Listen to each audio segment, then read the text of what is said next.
Interest in the princess's private life is unlikely to die down anytime soon. Looks like The Crown will be putting Diana front and center once again for the 6th and final season of the Emmy-winning series. It has all been a bit mad recently.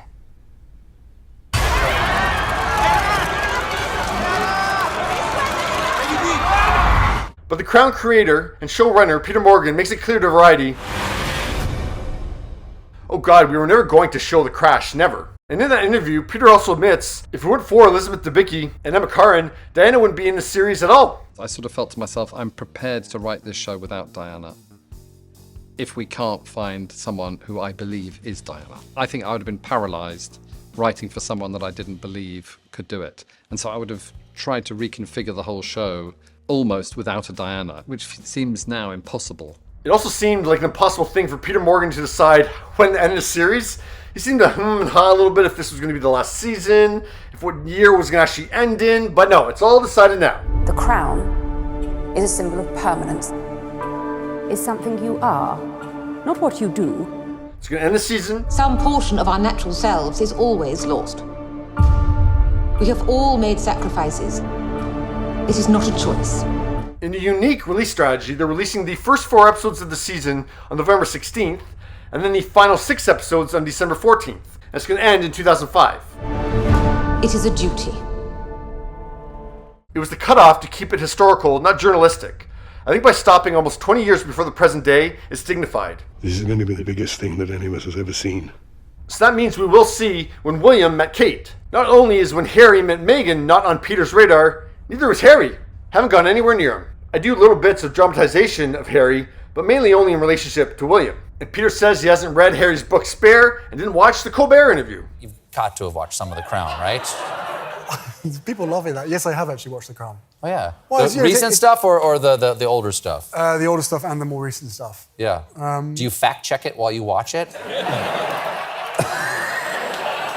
Yes, I do, actually. I don't know if Harry will watch this season because this will be a tough one to watch.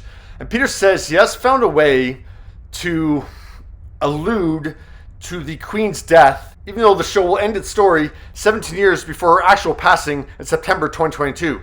But what about the life I put aside? We'd all been through the experience of the funeral, so because of how deeply everybody will have felt that, I had to try and find a way in which the final episode dealt with the character's death, even though she hadn't died yet. The woman I put aside. I hope we got it right. Peter Morgan has quite a task here, because he actually wrote the screenplay for the 2006 movie The Queen. No member of the royal family will speak publicly about this. Which won Helen Mirren an Oscar, and he was nominated for an Oscar as well. So I'm curious to see how he tells this part of the story again without repeating himself. Set against a background of raw emotion, the royal family remained silent.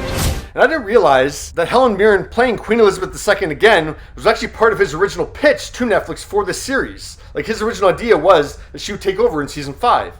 Now, from the get-go, Helen was like, no. I think it's more interesting, really, when you see other portraits. And I think it builds then into a much more interesting picture than someone just coming back and doing...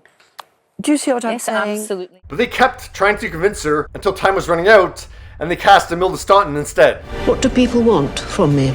I get Helen's point, but in retrospect, God, I wish she'd played this role again, because maybe I'm in the minority here, but I found Imelda's performance extremely weak. Like, there were some scenes in season 5 I watched and thought, who's she playing in this? She is a floating, seagoing expression of me.